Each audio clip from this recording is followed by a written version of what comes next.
Bonjour. Il maîtrise aujourd'hui près d'une centaine de voix. Elles ont fait les beaux soirs de France 2 avec Laurent Ruquier. 4 à la suite pour Laurent. Et désormais, chaque matin, elle réveille la bande FM. Tous les juifs et shalom géant pour tous les skieurs. L'imitateur Marc-Antoine Lebret, c'est aussi une fidélité aux Côtes d'Armor et surtout à Plaintel, où il revient quasiment tous les mois retrouver ses racines familiales. Plaintel qui l'a vu grandir, qui lui a donné sa toute première chance il y a 20 ans lors d'un radio-crochet organisé dans la salle des fêtes communales. C'était une soirée importante parce que c'était la première fois que je montais sur scène face à des gens. C'est-à-dire qui n'étaient pas de ma famille ou c'était pas des amis ou des collègues de classe. Et puis c'était vraiment une vraie scène, c'est-à-dire qu'il y avait, il y avait des projecteurs, il y avait une scène, il y avait 400 personnes. Donc là, j'étais vraiment face à des gens qui ne m'ont jamais vu sur scène. Et c'était impressionnant parce que du coup, ça a marché. Et c'est là aussi que ça m'a donné envie de faire ce métier. Les gens riaient. Et c'est ça qui m'a poussé du coup et qui m'a donné confiance. Les années de formation se sont faites ici, aux alentours de Plaintel, dans les Côtes d'Armor en Bretagne. J'ai travaillé très vite dans la station essence du supermarché à Plaintel. La journée, il y avait des moments très calmes et j'écoutais beaucoup la radio. Donc je commençais à écrire des sketchs dans ma petite cabane.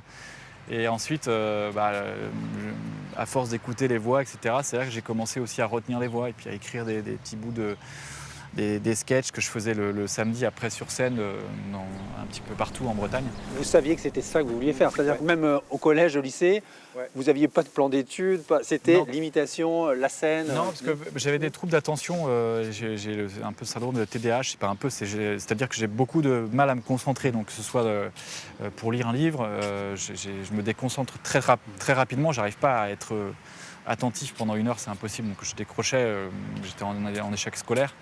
Et c'est là que j'ai commencé à faire ce métier et je me suis aussi enrichi, c'est vrai, sur scène. Et puis d'ailleurs, je ne sais plus ce que je voulais dire, mais ça va revenir. Ça y est, je n'ai pas réussi à me concentrer.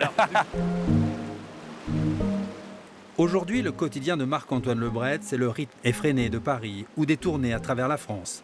Mais à chaque retour au pays, il y a un rituel, un détour au chaos du Gouët, une parenthèse pour s'adonner à une passion secrète. Alors, cet objet fétiche. C'est la canne à pêche. La canne à pêche, ici, c'est une canne à mouche. Voilà, la pêche à la mouche, j'ai découvert cette passion vers l'âge de, je crois, 17-18 ans à peu près. Et je venais pêcher ici, sur le bord du Gouët. Je viens toujours d'ailleurs. Je connais quasiment, je ne vais pas dire toute la rivière, mais une bonne partie de la rivière jusqu'à Saint-Brieuc. C'est très ressourçant et moi, je trouve ça très beau. Passer une certaine heure, quand on est dans un endroit un peu plus caché de la rivière, la nature reprend ses droits, donc j'entends des bêtes un petit peu partout, je vois des ragondins dans l'eau qui nagent, etc. Et il y a des chevreuils aussi qui descendent le soir manger. Enfin, je sais pas, c'est assez étrange. Je vois bien une scène, je verrais bien Jean Lassalle, là, non? Le côté nature, voyez-vous, le côté de la nature profonde, la Bretagne, voyez-vous, Robin. Mon cher Robin, mon père était berger, voyez-vous. Il avait ce genre de manteau comme vous, dans les montagnes, voyez-vous. Vive la France et vive la Bretagne, le terroir! Un lien avec la région indissociable d'une connexion étroite avec la nature. C'est d'ailleurs un phénomène météorologique qui a profondément marqué les années collège de l'imitateur. La tempête du siècle qui frappa la Bretagne la nuit de Noël 1999. La plus forte pointe de vent sur la région est relevée à Saint-Brieuc à 4h39. Elle s'élève à 173 km/h. Mes parents ont une maison et moi, ma chambre, elle était vraiment tout en haut. Donc je vivais chez mes parents. Et j'entendais du coup le bruit, le craquement du toit. C'était hyper impressionnant. Et puis j'ai ce souvenir aussi effectivement des branches partout, sur la route, etc.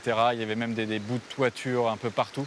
Donc c'est quand même des choses qui marquent, quoi. C'est un peu l'apocalypse le lendemain dès qu'on revoit ces images.